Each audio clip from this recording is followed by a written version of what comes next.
Halo teman-teman, ketemu lagi dengan saya Asep Rudi di YouTube channel Zezignesia Education. Oke, jadi teman-teman, mungkin video ini saya bercerita tentang bahasa Inggris ya teman-teman ya.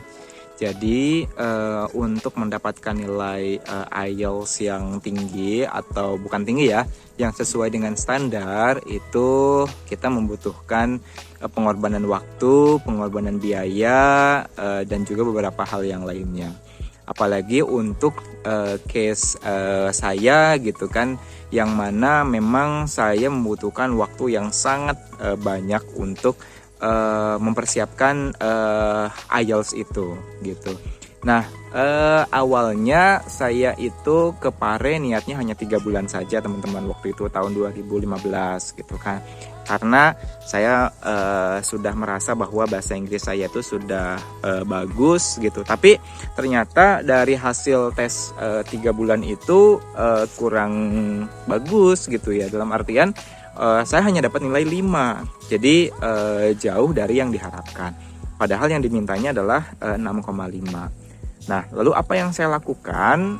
Mungkin pada waktu itu kalau misalnya saya menyerah gitu kan, seperti kebanyakan orang, saya tidak akan bisa seperti sekarang ini. Saya tidak akan bisa nyampe ke negara Inggris, teman-teman. Tapi apa yang saya lakukan adalah saya tetap istiqomah, saya tetap terus belajar, dan karena ada beberapa dukungan dari orang tua juga, dari teman-teman terdekat juga, kayak gitu. Nah, sedikit dulu pengalaman saya selalu bertanya nih ke teman-teman yang baru lulus gitu kan, terutama buat cowok, lu udah punya pacar belum? Pacarnya masih kuliah atau udah lulus juga? Kayak gitu. Nah, karena teman-teman kalau misalnya kalau misalnya biasanya pacarannya seumuran, sama-sama lulus S1 gitu kan, pasti biasanya mereka langsung minta dinikahin kayak gitu kan. Apalagi kalau kita mau dalam waktu lama gitu kan, agak sulit kayak gitu. Karena sejujurnya dulu juga saya sempat sempat diputusin dulu pada saat saya lagi di Pare. Bukan saya mutusin ya kayak gitu, tapi pacar saya itu kayak gitu, yang sekarang jadi istri, alhamdulillah gitu ya. Nah, diputusin dulu karena ya nggak tahu kenapa, mungkin ya karena di Pare saya setahun kelamaan. Saya juga waktu itu nggak ngasih tahu berapa lama. Dia selalu nanya berapa lama di Pare, berapa lama di Pare. Ya nggak tahu gitu kan, saya nggak bisa ngasih jawaban apakah sebulan, 2 bulan, 3 bulan, 6 bulan, setahun, 2 tahun. Saya nggak tahu kayak gitu. Karena memang benar faktanya teman-teman saya juga di Pare itu ada yang sampai 2 tahun gitu, tapi mereka berhasil juga kayak gitu. Nah, itu mungkin pada waktu itu pacar saya itu mungkin dia kesel karena pernyataan tersebut, akhirnya ya sudah. Nah, tapi dengan berhentinya itu alhamdulillah saya bisa fokus gitu ya. Jadi nggak kepikiran untuk menghubungi dan seterusnya. Jadi saya bisa fokus belajar.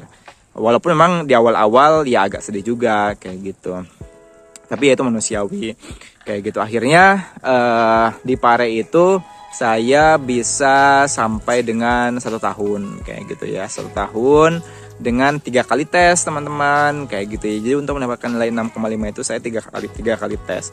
Dulu saya belajar yang pertama 3 bulan pertama itu di Global English namanya. Saya nggak tahu sekarang masih ada atau tidak kayak gitu, untuk grammar.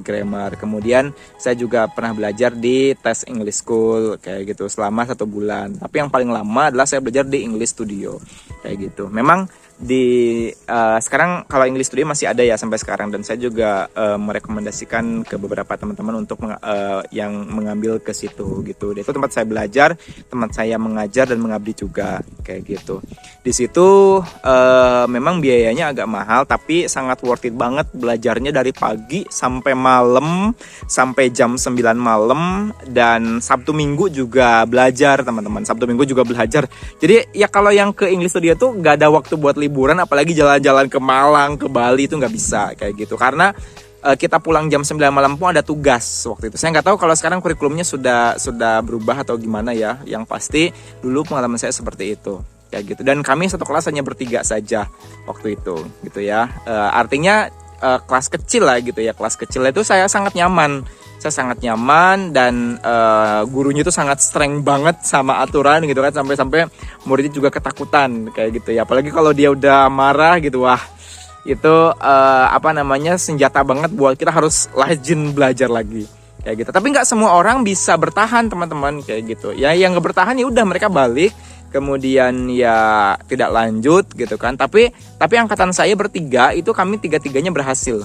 Saya ke Inggris, satu lagi teman saya ke Inggris juga, dan satunya lagi berhasil WHP di Australia dan juga S2 di Malaysia gitu. Jadi tiga-tiganya kami berhasil dari alumni tersebut gitu. Nah,